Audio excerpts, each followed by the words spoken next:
Justice Ketanji Brown Jackson has forcefully condemned the attacks from the Trump administration against judges and earned herself a standing ovation while doing so. So she wasn't expected to speak out in this particular way, but I guess she felt like it was time. Okay, this is according to Politico, strode to the lectern and said she had decided to speak out against, quote, the relentless attacks and disregard and disparagement that judges around the country, and perhaps many of you, she's speaking of judges, are facing on a daily basis. It seems as though every time I read the news or turn on the television these days, I see the affronts. The attacks are not random. They seem designed to intimidate those of us who serve in this critical capacity. The threats and harassment are attacks on our democracy, on our system of government, and they ultimately risk undermining our Constitution and the rule of law. Now, she did not specifically talk about Trump because she is abiding by these norms. No one else in power is, as the judiciary is being utterly nullified and our Constitution is being destroyed. They're not abiding by the norms, but she still is.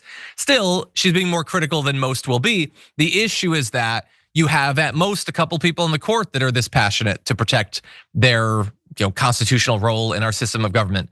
And there are at least as many, perhaps more in the end, people who feel more of an ideological warmth towards Trump than they do an obligation to the Constitution. And they're sitting on the SCOTUS right now. And so they've already been undermining our Constitution, taking away people's rights to control their own bodies, apparently teeing up a path towards religious charter schools. So separation of church and state is pretty clear. Not so much, I guess, according to the SCOTUS. And so I'm glad that she's feeling fired up. And I hope that there's enough like her to hold out for a bit, but I don't know. It's looking pretty rough. And we have, by the way, Bright, I want your thoughts on this too. Another judge, this one appointed by Trump, says that his use of the Alien Enemies Act is unlawful. That you cannot simply declare a definition of what an invasion is and then say that we're being invaded in that way. That's not how the Alien Enemies Act is supposed to work. And so he's saying in the case of deporting some of these individuals to El Salvador, it is actually unlawful, which would imply that someone should go to jail for it, but I'm not getting my hopes up. What do you think?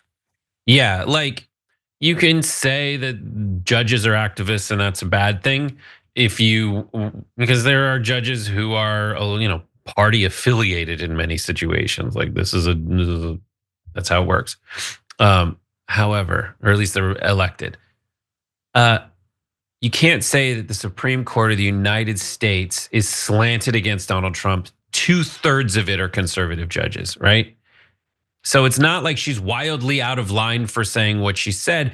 You could say that Trump is wildly out of line for doing what he's done because 9 out of 9 Supreme Court judges have said he's overstepped. And using the Alien Enemies Act, are we at war, my friend? No, using the Alien Enemies Act, that sounds psychotic. The Alien Enemies Act should only be invoked in times of invasion by space aliens. It's just freaking, it's a Friday. Don't invoke it. We're fine. I'm ready for that invasion, by the way. I could go for that.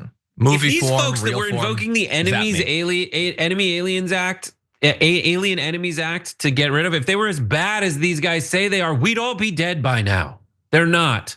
The person responsible for the hardship that you blame on illegal aliens is probably like just a rich person who's not paying you what you should be paid for the job you do.